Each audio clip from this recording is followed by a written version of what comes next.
All right, boys and girls, we are back with another edition of the Federalist Radio Hour. I'm your host, Ben Domenech. You can email us, as always, at radio@thefederalist.com. Follow us on Twitter at FDRLST.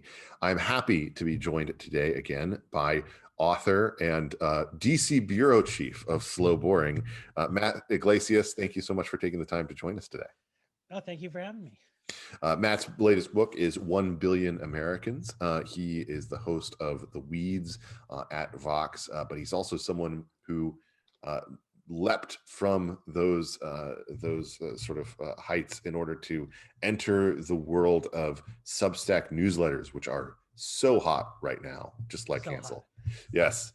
Matt, I have to ask you, why did you make the decision to do that? Yeah, I got my start long ago in media as a blogger, as did you, I think. Yes. If I'm not mistaken, and I did that for a lot of years. I was blogging as a college student. I had a number of jobs at the American Prospect, at the Atlantic, at Slate, where I was primarily blogging. Started Vox with Ezra Klein, Melissa Bell, other people who sort of had that blogger background. And we started an institution, and eventually it really moved away from that as a genre of content. And there were good reasons for that. I think totally reasonable ones. And I also fired myself from a management role there, which I also had good reasons for. I mean, this was long ago, to sort of just be a writer. But then I found myself in a certain point, I was a founder of Vox, but I wasn't managing Vox. I wanted to mouth off on Twitter all the time. But colleagues, if they disagreed with me, would be like, oh, you're like, it's like your name's on the door, So I was not unreasonable, I think, for people there to want me to act as a, institutional ambassador and things like that. But it's not really what I wanted to do. I just kind of want to like do my own thing. And I saw these Substacks taking off, and they have a lot of the old virtues of blogs as in our day, but they also have a business model behind them in a way that blogs did not. So it was very appealing to me to give it a shot. And, a month into it, it's gone really well. I'm having a lot of fun. I've got a lot of subscribers. I spent a lot of time negotiating a deal for myself with Substack that turns out to be less favorable than if I'd just done the defaults. So I kind of played. Wait, tell me about that. Well, so they've been doing a thing. I don't know if I'm telling tales out of school here.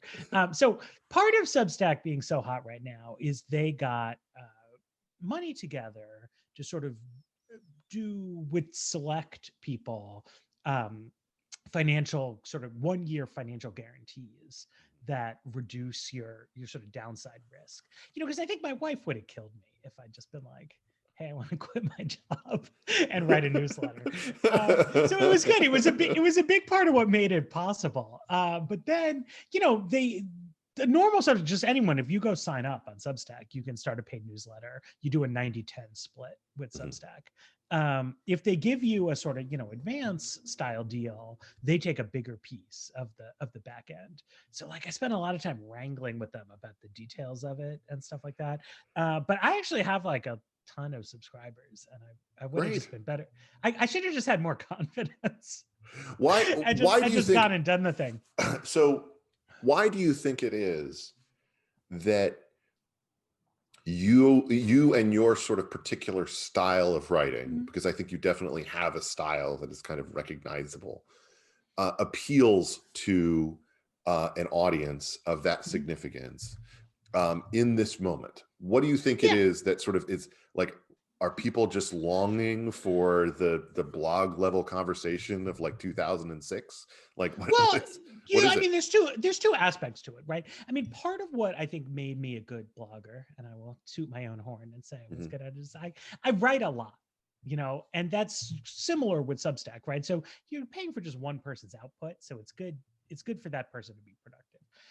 But I am also I don't know, I'm like an annoying person. I like to write stuff that antagonizes people. And I mean, not for its own sake, But like, to me, what is most interesting to do is to make trouble. Mhm. And I think that digital media has become less friendly to troublemakers. I used to work at Slate, and we made a lot of trouble there. Like, that was our whole thing. Well, And you that were was you the were there during kind of the golden age of Slate. In fact, I would say when the kind of making trouble was kind of their business. right. And Yeah, that was the whole thing. It was like Slate's deal yeah. was making trouble. I mean, I remember one time there was like a meeting there, and they were like, traffic's down. Like, everybody's got to come up with nuttier pitches.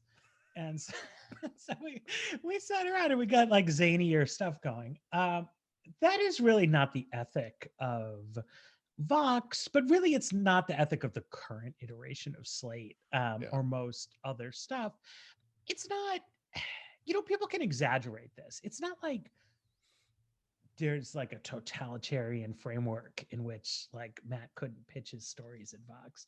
I definitely could, but there is a difference between an ethic that's like, we want to encourage everybody to be their most troublesome selves, versus, well, we want to be really careful with that. That's Yeah. a sensitive subject. Let's make sure that we are treading lightly here. Mhm. Um, And was that kind of a well, tension that you had to navigate, just given that, I mean, yes, you have editorial independence technically, but as you said earlier, your name's kind of on the door, if not literally. yeah, I mean, it's a what do you want to say? You look at Ezra Klein, colleague of mine, long friend of mine, other co-founder of Vox. His social media presence is just very restrained, Oh, right? obviously. Yes. Um, It's very unlike him in person. but I mean, but it's just, that's the responsible way to be a co-founder, Of is course. to be, you speak for the institution. And I know that like he sometimes would want to be like more goofy or whatever, Have you but ever he's a encouraged him? responsible Have you ever person. encouraged him to create like a blue sort of version of his account? Like, He needs an alt. No, but so he's going to the New York Times, where yes. he will be a columnist. Well, New York, I've heard of that publication. yes, It it's a used to be lot of people relevant, I going there. think, before Substack came Well, around. it's the failing New York Times, I'm told.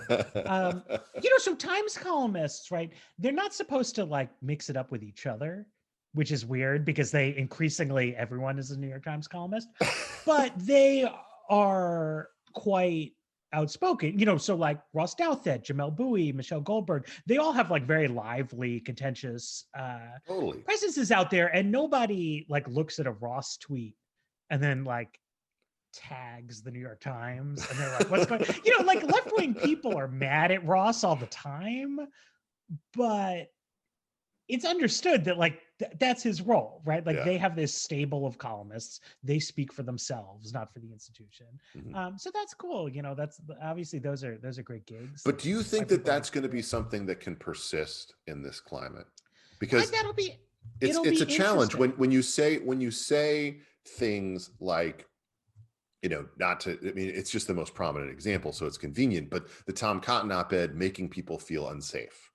And to me, it's like, couldn't you make the argument that almost any Ross column makes you feel unsafe in some capacity?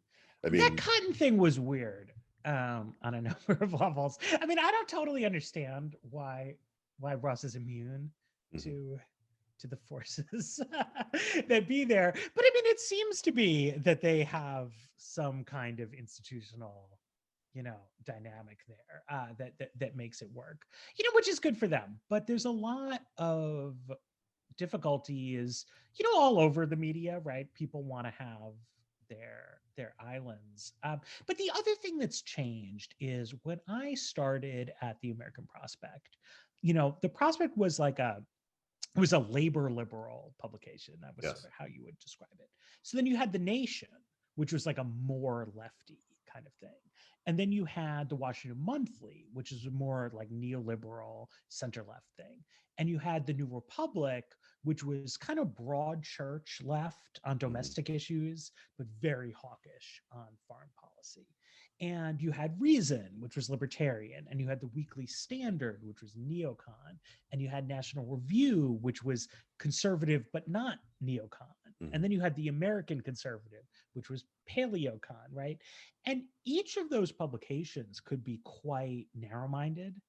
Like there was stuff that like Bob Kuttner would not let you write at the American Prospect, but he also wouldn't get mad if you pitched it someplace else. Like it was just okay. It was just like a lot of little pools that kind of had their lines and people doing their things. Every place is a little broader now, but they're more similar, right? There's like a right-wing media ecosystem, which is, I guess, something about, and does its thing. And I guess maybe you guys have to argue about whether Brian Kemp stole the election for some reason. Did he? What's your view? I don't think he has the capacity to do something like that. Raffensperger? Who did it? Who stole it? Who stole it? I don't think. I mean, one of the things that I think has happened in terms of these like left-right media ecosystems is that you just said that they've gotten broader and more similar. I think that the point of differentiation has been more about whether you have the resources and the interest in doing actual reporting. For instance,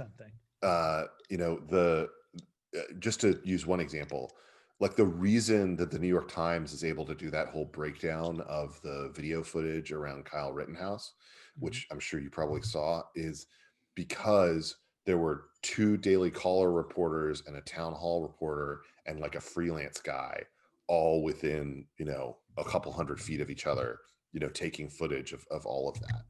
And it's kind of weird because at the same time, the New York Times had a reporter who was there who went on the Daily and said that night that she had been told by the police that they thought that things might get violent. And so she went home. And so to me, this is kind of this weird circumstance where like the grown up versions of these online entities are willing to kind of throw people into these dangerous situations, whereas kind of the old guard is more restrained or less willing maybe to take that risk, which is kind of a weird circumstance, but is also going to, I think, result in some weird shifts that happen in media in terms of who actually gets the material that comes out of these different circumstances or things going forward, is maybe going to shift a bit. I mean, that's definitely possible, right? I mean, there's a change in what resources it takes and what stories people are interested in. I mean, also, look, obviously over the summer, there was a lot of protests and there was significant violence violence at some of them and property destruction at a lot of them. And there was clearly an interest among conservatives in documenting that. And there was not among progressives, right? So then you would have stories like, I mean, I was talking about this on Andrew Sullivan's podcast, but like Nellie Bowles is at the New York Times, and she eventually produces some really good reporting from on the ground in communities that had sort of shopping districts burned out and things like that. But that was not an initial organizational priority of the Times to cover that stuff. Whereas I think conservatives were maybe invested in some exaggeration. I mean, I read on the conservative internet that like Washington DC was like a burned out no-go zone, and I was sitting there and I was like, I don't really think that that's true. At the same time, there was a dispute inside Vox as to whether you could say looting, right? And ultimately the decision was, yes, you could say looting. I don't get, so can I ask you, why was that a dispute? Was it that it carried some sort of other element? Because I mean, it's a definition of it's a criminal act. Well, so I actually did not initially understand what was even going on, and was like, head explode. So, okay. So here's the thing. I mean, to understand what the left view on this is, which I think is actually crazier than you might think, but less I don't inexplicable. know. No, okay. So fire away. So the view that people wanted to have was that these activities were political action, right? And that it was malign disparaging them to assert that this was like theft and looting, that we were seeing unrest, and that the focus should be on the underlying social causes of the unrest. So I can say I happen to live not in downtown DC, but in a residential neighborhood that is adjacent to downtown DC. So when we had the unrest in the summertime, there was a fair amount of acts of unrestness near my house. And, you know, the people who got their windows busted and their stuff stolen was like a liquor store and a cell phone store and the pharmacy at CVS, which is to say they were places that had things that people would like to steal. Both of my liquor stores got knocked down. Right. Whereas, like, you know, the Chase Bank branch, like, was fine. Yeah. The Blue Bottle Coffee was fine. You know, so it's actually a good test, because you could tell, right? If you wanted to strike at symbols of international capitalism, you would go for the bank. Yes. If you wanted to strike at symbols of gentrification, you would go to the pour over coffee place and the salad shop next door. But if you wanted to have a good time and steal things, you go to the liquor store, you go to the cell phone store. Yep. And that's what was happening, right? And the dispute, though, was, I mean, it was a factual and I think conceptual error, right, in which they wanted to attribute to deep political conviction what was in fact people. I mean, there were lots of people protesting in the streets out of deep political conviction, of course, but then there were also people trying to steal things, yes, which is like something that happens in yes, life. And if people feel that the circumstance lets them get away with it, they do it. I mean, also, you and I could say, I think, having been young men at one point in our lives, you know, it's like young guys just break stuff. Yeah. You know, like sometimes if you just want to smash something. Well, if it's what's going on and people can get away with it. I mean, I never broke the window of a store and looted it, but like, I'm not totally out of touch. Yeah, I can understand the appeal. Are you kidding? I've played I think 6 Grand Theft Auto games. Come on. You know? Yeah, you know, I mean, I think I like tossed water balloons out of the window of a 12-story building one time to prank people. I mean, it's not good. Like, I don't defend any of it, but it's like, if you understand human psychology, then it's like, look, when there's a breakdown, like, this stuff happens, and it's not. Sure. This is an act of a deeply political nature, and protest, and also I'm going to make sure that I get the exact liquor that I wanted tonight. So I might not want to say, like, in the end, like, you know, like, looting appeared and it was fine, but this is like where the debate was. You know, internally, is like, is it okay to say that? And it's why you had conservative sites are the ones that had the footage from Kenosha, because they had the interest of sort of looking into it. And there was this kind of did that discussion that you had leave you feeling uncomfortable? Because I think part of the issue for me in that circumstance would be, I would be saying, why can't we use this word? It's the defined word of what's going on. Well, that is what I said, and ultimately it's what happened. But you know, it's just it's a sign of far left politics having a lot of entree, particularly into the sort of less political. There was a good it was a New York Magazine, I think, story about the New York Times. But it captured something that's true of the internal dynamics of a lot of places, which is, you know, I'm liberal. My colleagues at Vox who cover politics are liberal. I think most of the reporters at the New York Times are pretty liberal. But when you cover politics professionally, if you're any good at it at all, you have conversations with conservatives and you try to understand what Republicans think about things, because like you can't cover the story unless you know that. But the people who just kind of work in media, right, doing other stuff, can get very left wing in a sort of detached way, because they don't engage with conservatives in the way that people who cover politics do. And conservatives, I should not conservative people, but like conservative media people, because you guys usually like went to selective colleges and the publications are based in cities and stuff like that, like interface with the liberal world. But if you cover arts and culture for a website that's based in New York and you live in Brooklyn and you're not even that into politics, you can just like have very left-wing views that go totally unchallenged. And then there's this like surge of interest in something as it happens over the summer.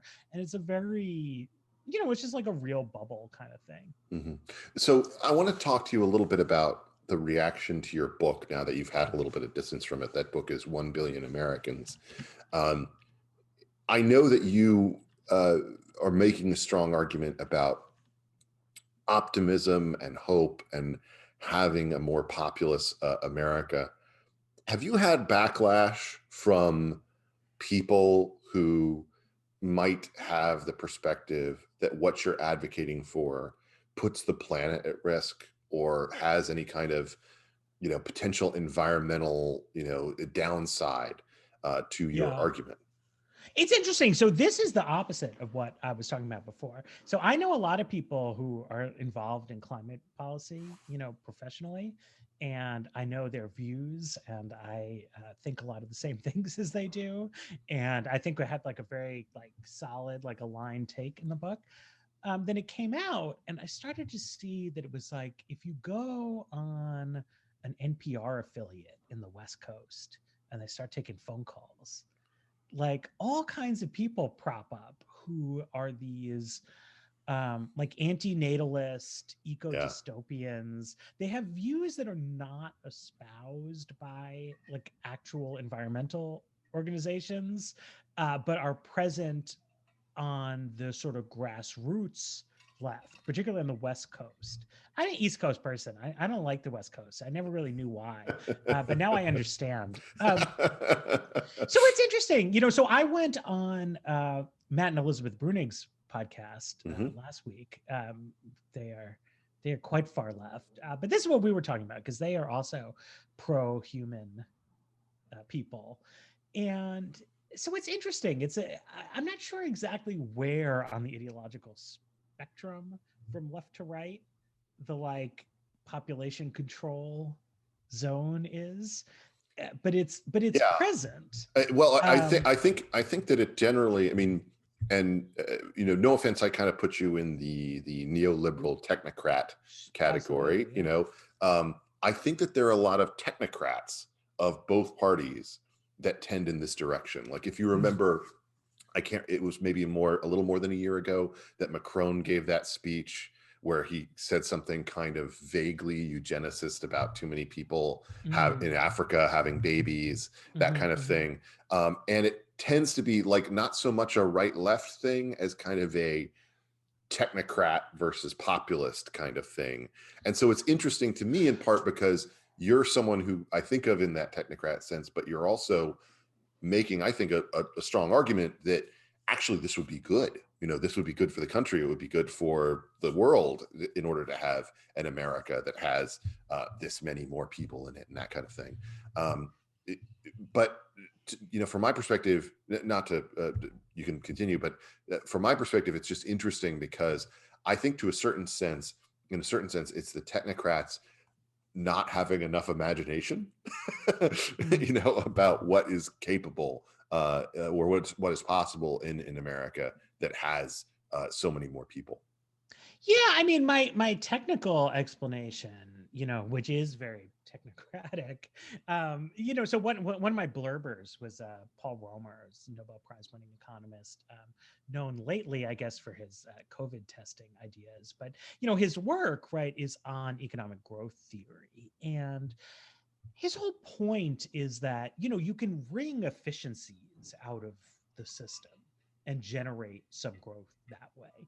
But in the long run, you don't get from 13th century living standards to 21st century living standards by like arranging the resources in a more optimal way. It's that you have ideas and innovation and technology that, you know, expands the sort of frontier, right? And innovations scale so dramatically. So, you know, you invent a vaccine for COVID-19, and that's like incredibly useful. You know, there's a rollout, there's a distribution bottleneck, but like lots of people can use it, and eventually, you know, billions of us will use it. So if you have more people and then you have more human ingenuity and you have more ideas and you have more innovation, that is a so much more powerful lever for driving growth forward, for driving environmental progress forward, for driving whatever it is, what kind of challenges you want to surmount, than the sort of burden of additional human matter out there. It's why the global population is so much higher today than it was 200 or 300 years ago, but living standards are much higher. Like we've invented all this shit. We've got Zoom calls and podcasts and, you know, probably more useful things, air conditioning. I'm curious as to your attitude toward, just, this is a very DC question, toward this current argument happening about what the stimulus package needs to look like when it comes to trying to help folks out over the next couple of months. There's a disagreement that has Bernie Sanders and Josh Hawley on the side of giving people $1,200 or something like that versus, you know, a number of people on the other side saying, you know, oh, that's not necessary, and you know, that's not going to really boost the economy, that type of thing. Where do you fall on that? Who do you think is going to win that argument? And do you think that there's something coming out of the experience of the last year that's going to boost proponents of UBI or something along those lines? Well, so, you know, on an analytic level, I think Hawley and Sanders are wrong about this. If you look at the sort of median, right, you know, typical household in America, net worth has actually gone up during the pandemic because stock market and housing as well. Savings rate has gone up because, you know, it's just like not as fun to like travel or eat out, stuff like that. So we're all kind of like Susie Ormonding ourselves. And so that's a good verb. Yeah. Like so giving the typical person $1,200 at this point is actually not going to alter that much economically. Now, I would like $1,200, so don't, you know, get me wrong. But it'll make for a better Christmas, Matt. Come on. Yeah. But I mean, what that median obscures is that you have a lot of people who have lost their jobs, right? Totally. People who work in hotels, restaurants, leisure destinations, sports stadiums. And those people have very acute needs, right? To say to somebody who is behind on their rent and who just got told, you know, well, we don't need another shift because they don't want housekeepers coming into people's rooms in the hotel. Well, on average, people have plenty of money. Like that doesn't help, right? Like the median doesn't help you if you lost your job.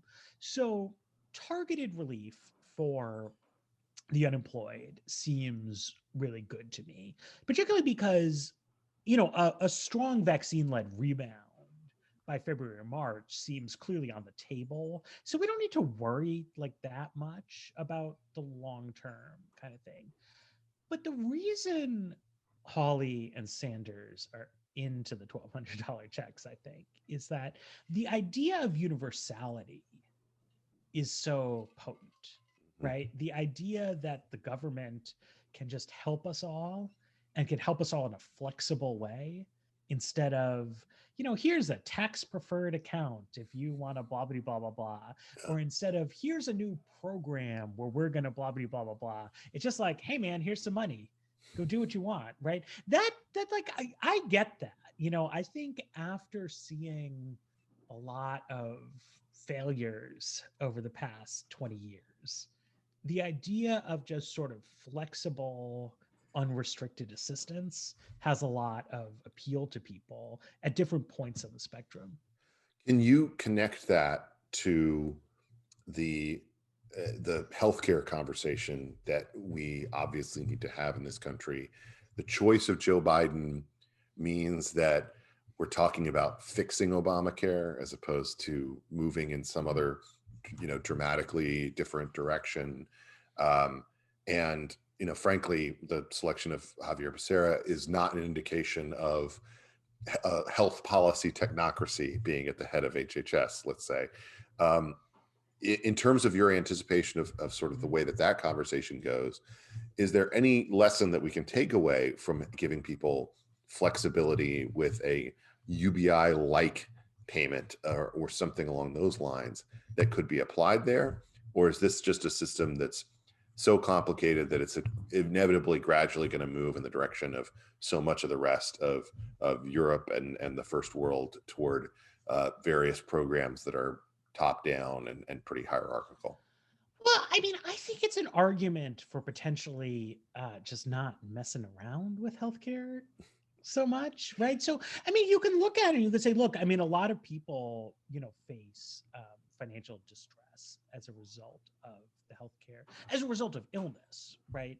And so people on the left say, okay, well, we need to address that as a kind of a health care issue.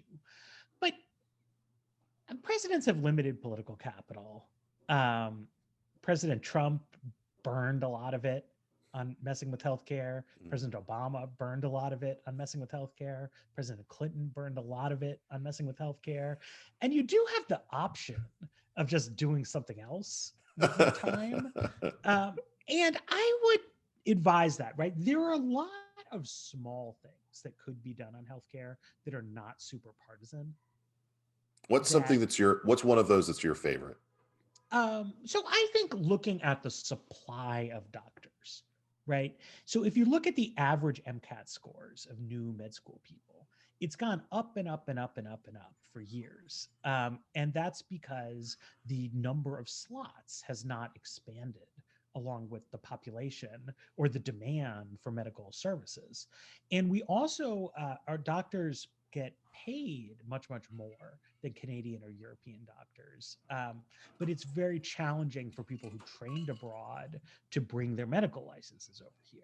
So you could look at both expanding the number of residencies and making the immigration stuff more flexible, and at looking at the regulatory policies around what are nurse practitioners allowed to do versus what do you need an MD to go do. So you're not going to like fix healthcare by looking at the supply of medical professionals, but you could make it a little bit cheaper, a little bit easier to get in, a little bit more convenient for everybody. And I don't think any of those ideas is like, an ideological third rail. You can imagine a president who is not engaged with healthcare policy, like doing something else, and a couple of senators who are bored, having lunch and trying to say, like, is there something we can agree on here, right? Because that's how a lot of policy used to happen. So having just gone through the experience of having our first kid, I wanted to ask you about the policy changes that ought to be put in place in order to make having that kid something that is less expensive, less burdensome, more welcomed by corporate America and the like, in ways that could actually lead us in the direction that you're talking about when it comes to having a more pro-natalist approach to both policy and our culture. Yeah, this is where I think money is really good. Some people want to say, there's people on the left who want to try to create a national daycare system of some kind, and they have no idea of how to do that. So then they say, well, we're going to have like a grant system, and they're like trying to come up with something because they believe something like this ought to exist, but they like can't figure it out. And if you just let it go, but you say, okay, people need money, then conversely, you have people who are, of the more libertarian ilk. And, you get the Wall Street Journal editorial page all the time whenever it comes up. And they basically want to treat children like exotic pets. And so it's like, look, if you want a weird lizard and it costs a lot of money, well, that's your problem, right? And I mean, that's their view, right? So when Marco Rubio wanted to expand the child tax credit, they were very disparaging. They call it social engineering. And I just, to me, that's not a reasonable way to think about human society. To say that like people should have children and take care of them is not, I mean, maybe it is social engineering. I don't know, but it's not bad. And the idea that the state should be neutral between our society continuing to exist across generations and not, like, that doesn't seem reasonable to me. The world must be peopled. Well, I mean, it's like it's in the Constitution that we Be fruitful. secure for ourselves and our Yes. progeny, Yes. posterity, rather. So, it's a totally legitimate function of government. And if you just give money to people who have young children, they can hire daycare services, or they can substitute a parent's income to stay home, or they can, buy shoes. Like, baby expenses are more diverse than you might think. I mean, I'm sure you're a newer parent than I am, but it's like you sit down and you try to plan it out, but there just turns out to be more stuff going on. Then there's a couple regulatory things we should look at. I did not have this factoid about car seats in my book because the paper came out, but it was really interesting research, and it showed that, so for little kids, the benefits of car seats are really, really high. Then as they get older, the benefits diminish. They're still there, but we bumped it up to a level where at the margin, the benefits of keeping the kid in the car seat up to, I forget what it is, 5, something like that, are really, really low. Yeah. So I've just got one kid. So he's 5, he's giant. He's still in his car seat because the benefits aren't zero. And once you own the car seat, the costs are zero. So why not? But the point of this paper is, if you wanted to have 3 kids in car seats, the cost becomes really, really high because a normal sized car can't fit that many car seats. And so you have a really statistically noticeable decline in the number of 3-child households, seemingly driven by the phase-in of these more stringent car seat requirements. And that's an interesting question because they, all these kind of rules are subject to cost benefit analysis, which can sound like it is a very technical subject, but the hypothetical non-existence of children is not weighed in a system like that. So it still pencils out as positive cost benefit because it doesn't have large benefits for older kids, but they're not nothing, right? And so unless you count the hypothetical third children as a potential benefit, the rules come out different ways, right? So it's very metaphysical. I'm a Derek Parfit guy. I think more is better. But so I want to ask you about the attitude that you see within political organizations, particularly left of center political organizations, towards people having kids. This year at the Federalist, we will have of a staff of 14 will welcome 5 new babies by the end of the year. And we're very happy about that. And we give people a lot of time off and we give them as much support as I can and the like. But I've also heard about organizations on the right of center in DC that are less friendly toward having kids. I assume that on the left, there's probably, the same, some places better than others kind of a thing. But that to me is kind of representative of a problem here, which is that I feel like we have organizations, firms, and corporations that are much less family friendly than they really ought to be in a lot of different respects. What can change about that? And what do you think is conceivable that could be pushed forward as a way for these corporations to change? I think we ought to have paid leave policies. It polls better if you do it as an unfunded mandate. corporations, it's probably makes more technical sense to like have the government kick the money in. But then it becomes a question of, do you have, how do you get the votes in Congress one way or the other?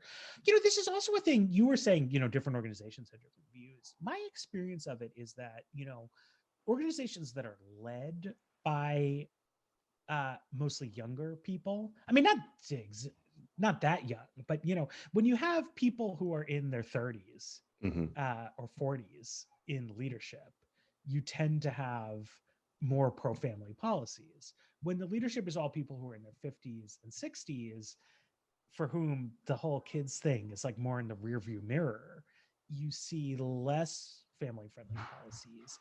And that's fine. That's an inevitable fact of life.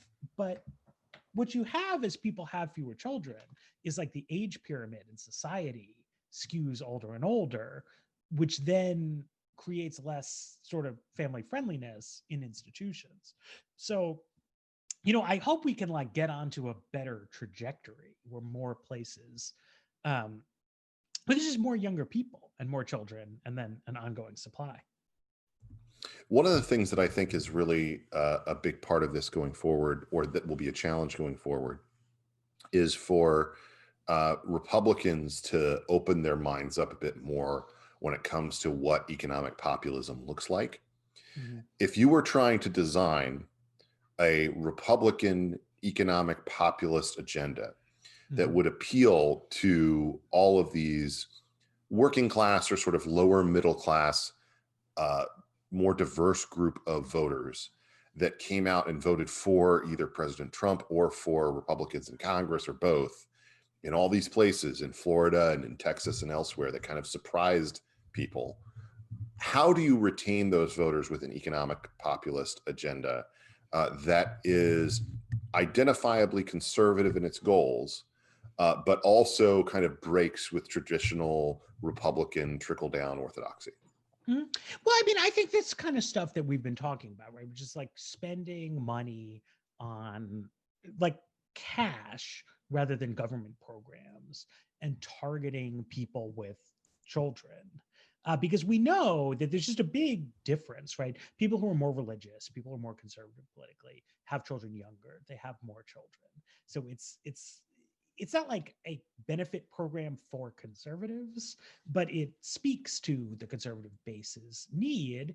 And I think the correct, or at least the parts of free market ideology that are most insightful have to do with the practical difficulties of creating public sector institutions that are really worthwhile. And so you can say to liberals, it's like, hey man, like maybe like cool it with this preschool stuff. Like what if people, what if people just had some money, right?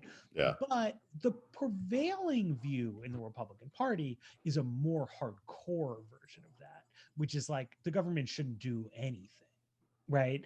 That if you want to help people with any kind of problems, that's bad. And I think it's a bit of a, Trump was interesting, right? So like Trump got the GOP off trying to cut people's Social Security benefits, which is very unpopular. And it worked well because older people have a lot of conservative attitudes toward things, but they also like money. Like all people. So it created just like a much better alignment, right? Just to interject, the greatest summary of sort of Republican politics is that scene with Abe Simpson from that early episode of The Simpsons, where he is decrying people begging on the street, and then he goes into a Social Security office and he says, "I'm old, gimme." Right, but so you could do the same, right? So if you think about it from that perspective, right, that like whatever got Republicans to agree that they didn't need to take people's Social Security away, that it's like Social Security for parents. Why not? I think like, that it's the childless college graduates who you hate. Yeah, I mean, there as we wrap up here, I think that one of the things that we do see in terms of Republicans wrestling with this is an awareness that green eye shade conservatism didn't work as politics, and kind of had a window where it was possible in terms of maybe shifting the boomers, a couple of years down in terms of taking benefits and the like, but that window has closed, and that it really doesn't have, sort of a path forward. The problem, as I see it, though, is that we just don't have enough of a coherent back and forth argument on all of these policy areas between the two parties, where I feel like people are even getting a clear picture of what's on offer.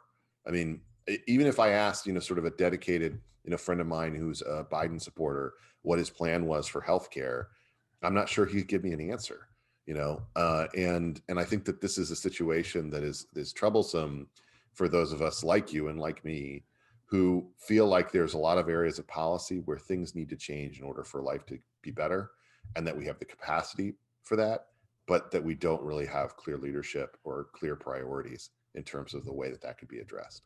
How do you feel about it? I mean, that seems about right. I mean, I think, I think, I think we need a change in the way that Congress operates. I think that the modern leadership-driven Congress and deference to the president, I think I understand why people want politics to work that way. Like, people will even they'll ask Biden in interviews, it's like, how can you get Republicans to blah, blah, blah, blah, blah? And like, he can't. You can't. The answer is no. There's no way.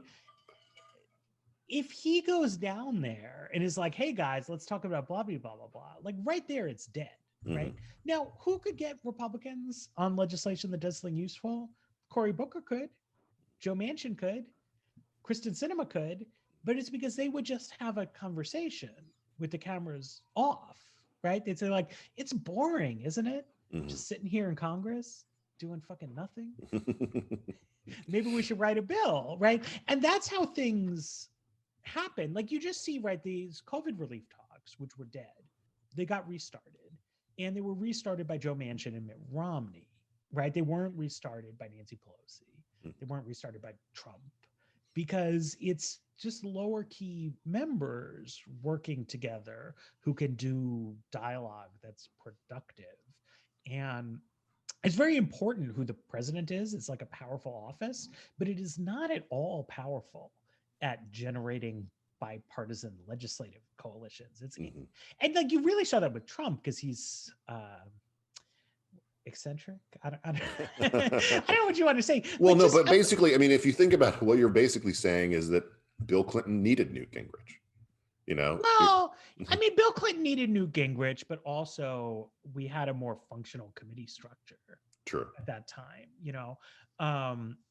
and so I don't know, like, the institutional politics of Congress is boring, but I do think significant. And so I think that both houses are so narrowly divided that you actually may get this, right? Pelosi has, I think, a 5-seat majority in the House. So it's basically impossible to pass even a partisan message bill with a 5-seat majority. Yep. So she might just not try, right? Which would create more space for the members to exercise creativity on their own. All right, last question. You obviously have a new Substack product, which people can find at slowboring.com. Tell me a little bit about, hype it up for me. Hype it up for our listeners and viewers about why they should subscribe. Well, you should definitely check it out. Don't just subscribe sight unseen. I'm not a crazy person. But like, Slow Boring is about trying to look at the difficult aspects of politics and trying to understand what is really going on. I think if you are a Federalist listener, you're probably more conservative, but you might have some curiosity about dynamics in progressive politics and what's really going on and who has a critical lens onto these kind of things. And I can offer that for you, plus some entertaining misspellings, because I now no longer have an army of editors to back me up. You'll find, as a newsletter writer myself, you will find that will infuriate you when you click send, and it's like, gosh, dang it. It's the worst. It's the worst. Well, people can check that out at slowboring.com. Matt Yglesias, thank you so much for taking the time to join us again today. Thank you. I'm Ben Domenech. You've been listening to another edition of the Federalist Radio Hour. We'll be back soon with more. Until then, be lovers of freedom and anxious for the fray.